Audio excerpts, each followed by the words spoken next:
Hello friends, welcome back to my channel. तो आज के लिए हम बात करने वाले हैं हम relationship between Japan and India के बारे में, सो दैट अगर आप जापानीज लैंग्वेज प्लान करो लर्न करने का तो आप एक राइट डिसीजन ले सको। तो आज वीडियो का एजेंडा रहेगा, सबसे पहले हम ये देखेंगे कि जापान और इंडिया की रिलेशनशिप कैसी है, किस टाइप की कंपनीज है जो जापान की इंडिया में एक्सपैंड कर रही है इस टाइम पे, जापानीज लैंग्वेज ईजी है या डिफिकल्ट है, किस किस केस में आपको जापानीज लैंग्वेज लर्न करनी चाहिए। उसके बाद हम जापान का एक्सचेंज प्रोग्राम के बारे में डिस्कस करेंगे। एक बहुत ज्यादा अच्छा प्रोग्राम है जिसके अंदर इंडिया के लोगों को इनवाइट करा जाता है Japan for the exchange programmes. तो ये आज की वीडियो का एजेंडा रहेगा। So without any due just let's start the video. Please subscribe my channel for the notification of new videos. इस चैनल पे मैं every week one career video and one motivational video share करती हूँ and this is my Instagram handle. So currently इस time पे अगर हम बात करें 114 कंपनीज है जापानीज कंपनी जो इंडिया में ऑपरेट कर रही हैं। जापान एक 5th लार्जेस्ट इन्वेस्टर है इंडिया के अंदर, मतलब उन्होंने इतनी ज्यादा इन्वेस्टमेंट अपनी इंडिया में लगा रखी है।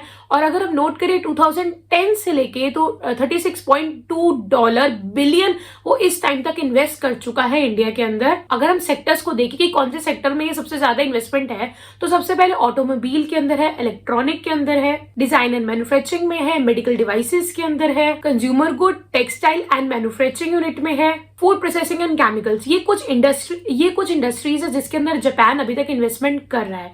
तो इट्स अ ह्यूज, अगर हम देखेंगे तो इतना ज्यादा अमाउंट वो इन्वेस्ट कर रहा है हर साल इंडिया के अंदर, और इस टाइम पे 5th इन्वेस्टर भी है। तो एक अच्छा स्कोप हो सकता है। कंपनीज लाइक डाइकिन, इज्यू, यामा मोटर्स, हिटाची, कोबल्यू, ये जो ऐसी कंपनीज जो यहाँ पे बहुत अच्छा बिजनेस कर रही है इस टाइम पे। ये भी अनाउंस हुआ है कि आगे के 14 सेक्टर को वो और एक्सपैंड करने वाले हैं इंडिया के अंदर, कि और सेक्टर जो अनटच है उनको भी वो टच करना चाहते हैं। लेटेस्ट मीटिंग के अकॉर्डिंग जापान का ये फोकस है कि इस टाइम पे पीपल एक्सचेंज पे ज्यादा फोकस करना चाहिए, सो दैट पीपल और ज्यादा एक दूसरी कंट्रीज के कनेक्ट कर सके। एक ये तो हो गई एक साइड की कॉइन की। अब दूसरी साइड की कॉइन की बात करते हैं कि प्रॉब्लम्स क्या है जापान के साथ। जापान के अंदर जो ऑलरेडी कंपनीज आ चुकी थी उनका तो बहुत अच्छा स्ट्रॉन्ग कंट्रोल है। स्मॉल और मीडियम कंपनीज है वो यहाँ पे आके एक्सपैंड नहीं कर पा रही। यहाँ की मिसकम्युनिकेशन चल रहा है या इंडिया के कुछ रूल्स ऐसे हैं।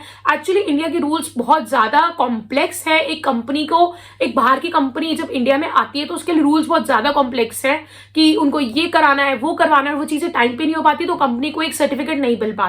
तो ये इश्यू होता है। तो स्मॉल और जो मीडियम कंपनीज है वो आके अभी इंडिया में एक्सपैंड नहीं कर पा रही जापान की। जो कंपनीज आ चुकी है they are operating very well, but new companies को आने में थोड़ी सी डिफिकल्टी हो रही है। इस पे काम चल रहा है। और दूसरा जो इश्यू आ रहा है, जो मेन सारी इन्वेस्टमेंट है जापान की वो सिर्फ ऑटोमोबाइल सेक्टर के अंदर है। पूरा डिवर्सिफाई नहीं है कि भाई हर चीज के अंदर उनका कंट्रोल है, बट इसके ऊपर भी काम कर रहे हैं। उन्होंने कहा है कि आगे अब जो लेटेस्ट मीटिंग है उन्होंने भी यही कहा है कि हमें जो अपनी इन्वेस्टमेंट है, हमारी जो इन्वेस्टमेंट हम चाहते हैं कि और भी सेक्टर में डाइवर्सिफाई हो।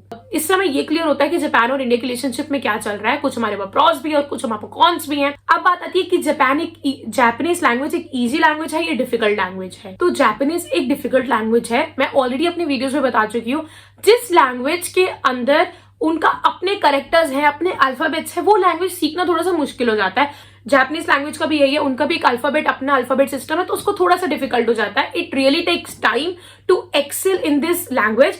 आपको काफी साल लगेंगे, काफी पैसा लगेगा, काफी एफर्ट्स लगेंगे। जापानीज लैंग्वेज डिफिकल्ट है, बट इसके अंदर आपको उतना कॉम्पिटिशन नहीं मिलेगा। और एक बेसिक फ्रेशर की सैलरी भी 45-50,000 के बीच में जाती है। एक्सपीरियंस की हम बात नहीं करें, हम just we are talking about fresher का पैकेज भी इतना ज्यादा है क्योंकि कंपटीशन कम है इसके अंदर। और क्योंकि इसमें कंपटीशन कम है इस लैंग्वेज के अंदर, आपको लेवल्स इसमें भी क्लियर करने पड़ेंगे, एग्जाम्स है, सर्टिफिकेशंस लेनी पड़ती है। तो इसके अंदर कहा जाता है JLPT N1 करा है, JLPT N2 करा है, आपने क्या किया है।